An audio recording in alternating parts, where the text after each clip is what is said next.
PUBG दोबारा भारत में शुरू हो रहा है। अब आप पबजी खेल सकते हैं। देखिए, पबजी जो है वो साउथ कोरियन कंपनी है, लेकिन पबजी मोबाइल पर चीनी कंपनी टेंसेंट का राइट था, अधिकार था। और ये एक बहुत बड़ा कारण था।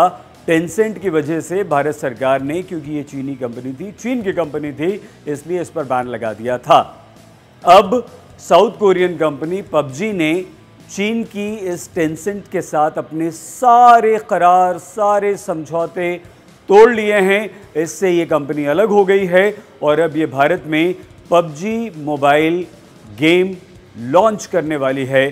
तो अब आप ख़ास तौर से भारत के लिए बने पबजी मोबाइल गेम को खेल सकेंगे, उसका आनंद उठा सकेंगे। और जो बहुत दिन से आप दुखी थे, तो अब आपका दुख दूर होने वाला है, यानी कि पबजी फिर से शुरू होने वाला है।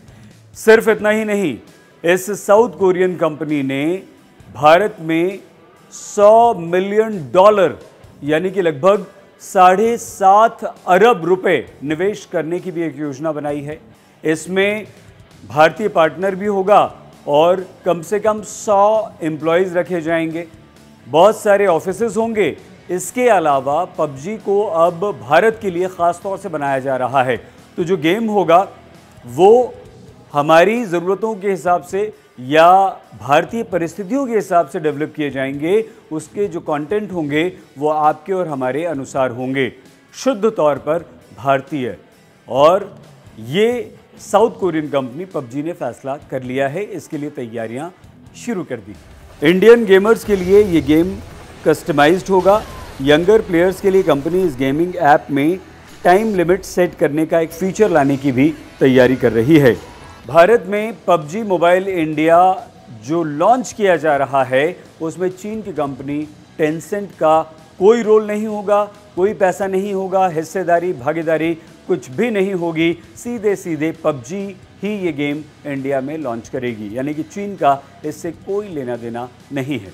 डेटा सिक्योरिटी को लेकर पबजी कॉरपोरेशन ने कहा है कि डेटा लोकलाइजेशन को फॉलो किया जाएगा और ट्रांसपेरेंसी हम मेंटेन करेंगे। अब आपका सारा डेटा पबजी के पास चला जाएगा। तो कंपनी ने एक स्टेटमेंट जारी करके साफ तौर पर कहा है कि ये हमारी जिम्मेदारी है, ये प्रायोरिटी है कि हम डेटा और किसी भी तरह की जानकारी को लीक बिल्कुल नहीं करेंगे और इसके लिए हम समय समय पर रेगुलर ऑडिट भी ज़रूर करते रहेंगे।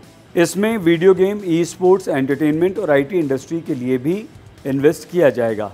कंपनी ने यह भी कहा है कि किसी भी कोरियन कंपनी द्वारा भारत में किए जाने वाला ये सबसे बड़ा इन्वेस्टमेंट होगा, $100 मिलियन। इसके दो फायदे होंगे। एक तो जो गेमर्स हैं, पबजी लवर्स हैं, उन्हें फिर से पबजी मिल जाएगा।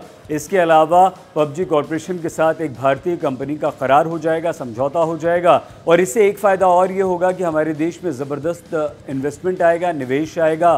कंपनी खर्च करेगी पबजी कॉरपोरेशन $100 मिलियन, मतलब 7.5 अरब रुपए।